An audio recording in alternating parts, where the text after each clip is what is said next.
Hello everyone, আরও একটা নতুন ভিডিওতে জানাই আপনাদের ওয়েলকাম। এই ভিডিওতে আপনাদেরকে ভুটানের আরও একটি অদ্ভুত কিন্তু প্রশংসনীয় জিনিস দেখাতে চলেছি। তো চলুন শুরু করা যাক ভিডিওটি।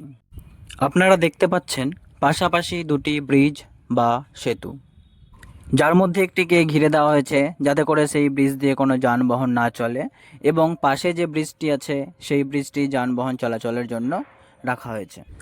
সাধারণত কোনো দেশ যখন আধুনিকতার দিকে এগিয়ে যায় তখন পুরনোকে ভেঙে ফেলাই যেন নিয়ম হয়ে দাঁড়ায়, কিন্তু ভুটান সেটা করেনি।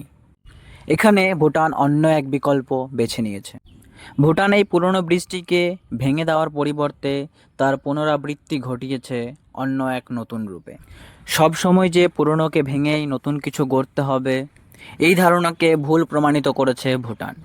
পুরনো ব্রিজটিকে ভুটান কিভাবে ওয়েল ডেকোরেট করেছে চলুন আপনাদেরকে দেখাই। এই পুরনো ব্রিজটি মানুষের যাতায়াতের জন্য এবং অবসর সময়ে বসে থাকার জন্য ব্যবহার করা হয়। আমরা এখন চেষ্টা করব স্থানীয় কোনো মানুষের সাথে একটু কথা বলে বিষয়টি বুঝে নেওয়ার।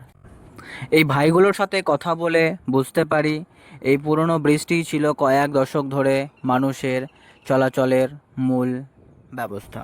কিন্তু সময়ের সাথে সাথে যখন গাড়ির সংখ্যা বাড়ল তখন এই পুরনো ব্রিজটি ভারী গাড়ির জন্য কিছুটা ঝুঁকিপূর্ণ হয়ে ওঠে। অন্য কোনো পর্যটন কেন্দ্র হলে হয়তো ব্রিজটি ভেঙে ফেলা হতো, কিন্তু ভুটানের চিন্তাধারা আলাদা। তারা এখান দিয়ে গাড়ি চলাচল বন্ধ করে দিল এবং যানবাহন চলাচলের জন্য পাশে আরেকটি ব্রিজ তৈরি করলো, যেই ব্রিজ দিয়ে অনায়াসে যানবাহন চলতে পারবে। আর নতুন ব্রিজটি উপহার দিল সাধারণ মানুষ। এখন এটি একটি চমৎকার পেডেস্ট্রিয়ান জোন। বিকেলে বসে নদী দেখার জন্য এর থেকে সুন্দর জায়গা আর হতেই পারে না। ভুটান তার ভবিষ্যৎকে স্বাগত জানিয়েও নিজের অতীত আর ঐতিহ্যকে জড়িয়ে ধরে রেখেছে। এটিই হলো সাস্টেনেবিলিটির প্রকৃত উদাহরণ।